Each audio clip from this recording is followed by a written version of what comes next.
10 alien races in Star Wars.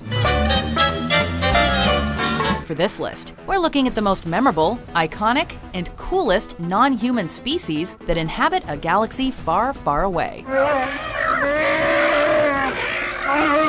However, we're only considering intelligent, non-monstrous species, which means you won't be seeing creatures like the Rancor here.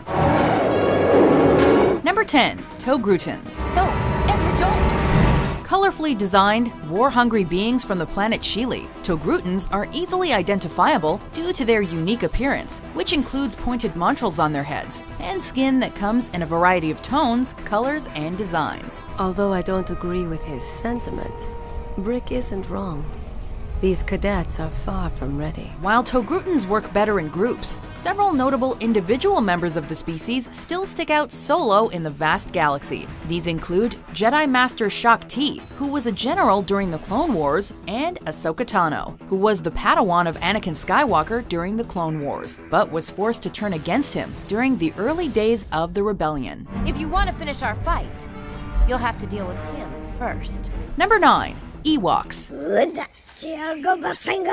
Nobody would have ever guessed that these alien teddy bears would be instrumental in overthrowing the Galactic Empire, but here we are. You kids ready for the party? You bet. Populating the forest moon of Endor, the average Ewok is only like 3 feet tall and resembles a life-sized teddy bear more than anything else. They're a primitive species, but what they lack in technology, they more than make up for in skill and cunning. With Wicket along for the ride, the Ewoks assisted the Rebel Alliance in their final battle with the Empire in the Battle of Endor, using their environmental advantage to destroy Imperial forces with the use of spears, slingshots, and logs. Hey, don't judge a book by its cover. Number 8. Yoda species. Try not. Do. Or do not. There is no try.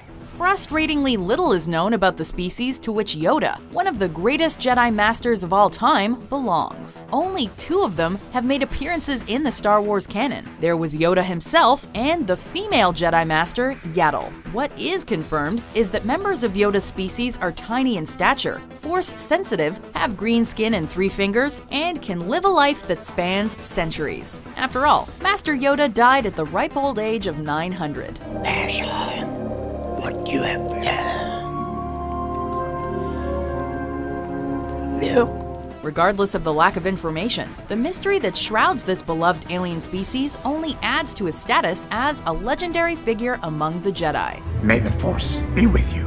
Number 7. Mon Calamari. It's a trap! They may sound like an appetizing seafood dish, but you won't be finding these amphibious creatures on any galactic menu. On 1, this is Gold Leader.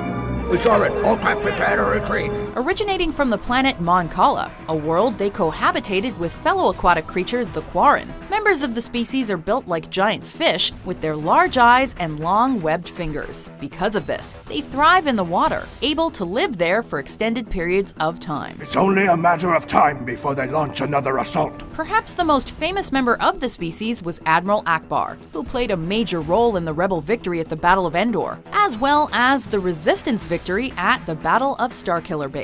How is it possible to power a weapon of that size? Number 6. Zabraks. At last we will reveal ourselves to the Jedi. At last we will have revenge. There are few species in the galaxy that look as threatening as these guys. Zabraks are very close in design to humans, but maintain some pretty distinct differences, such as their 2 hearts and the trademark horns that stick out of their heads. My path has been so dark. Darker than I ever dreamed it could be. The race is known for being fiercely independent, often to the point of arrogance, and they make their presence known on both sides of the Force. For example, Zabrak Eth Koth was an esteemed member of the Jedi Council, while the dark side claimed Darth Maul, apprentice of Darth Sidious, who put an end to the life of beloved Jedi Master Qui-Gon Jinn. So, a mixed bag.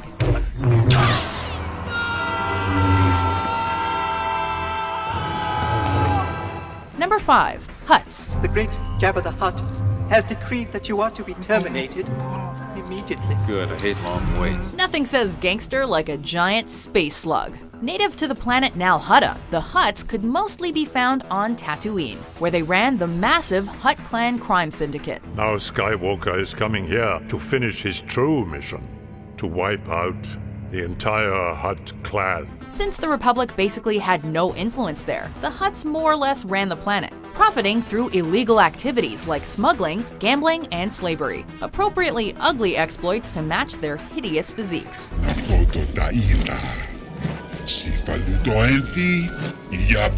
Jabba, don't push it. Probably the best known of the Hutts was Jabba, who, in addition to doing all of the above, was also responsible for the bounty put on Han Solo, and who had him frozen in carbonite and hung on his wall. Thankfully, none of that ended too well for good old Jabba.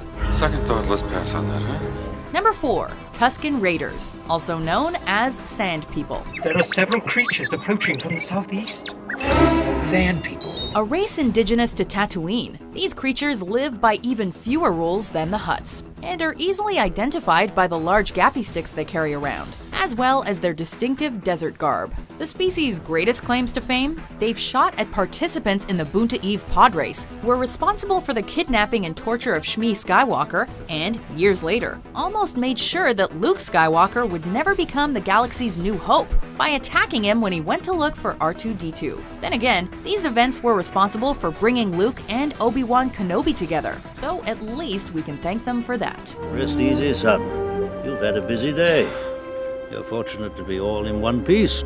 Number 3. Jawas. These are the same Jawas that sold us R2 and 3PO. If this list proves anything, it's probably that Tatooine is just an awful place to live. These tiny creatures are more civilized than the Tuskens, but just as mysterious, as they roam around the desert in their massive sand crawlers.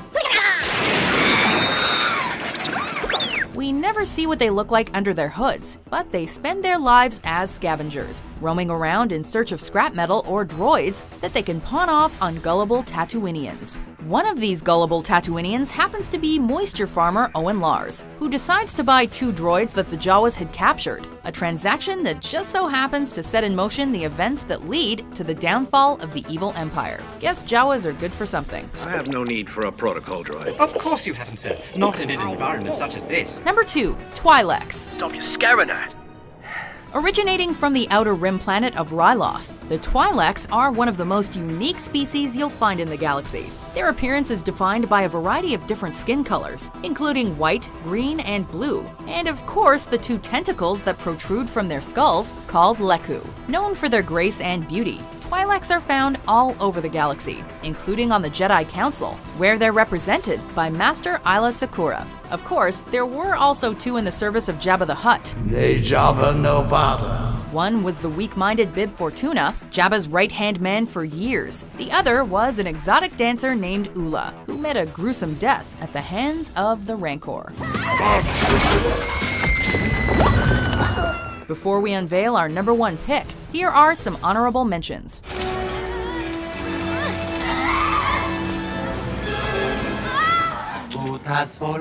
Yes, Greedo. As a matter of fact, I was just going to see your boss. Tell Jabba that I've got his money. After all these years, we were beginning to think you weren't coming. Now please, this way. And because you were all probably expecting this, here's a dishonorable mention as well. Jar Jar Binks, Mr. Your humble servant. That won't be necessary. Oh, but it is. 'Tis demanded by the gods, it is. Number 1. Wookiees. Chewie, get us out of here! They're big, they're furry, they're loyal, and they're great to have in a battle too. Wookiees are like Ewoks on steroids. They're fuzzballs, but they're also tall, strong, and mighty warriors. Hailing from the forest planet of Kashyyyk, Wookiees are known to be fierce and terrifying when provoked, but gentle and kind to those they trust. While they are able to understand other languages, they can't speak them themselves, which is why they all communicate with their signature roars.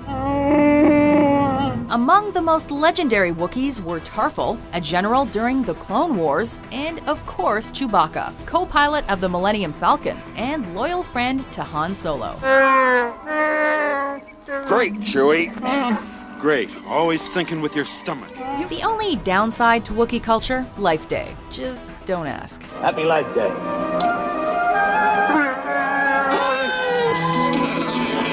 Do you you agree with our list? We have no choice. What do you think are the best alien races in Star Wars? Chewie! For more spacey top 10s published every day, be sure to subscribe to WatchMojo.com. Jedi mind.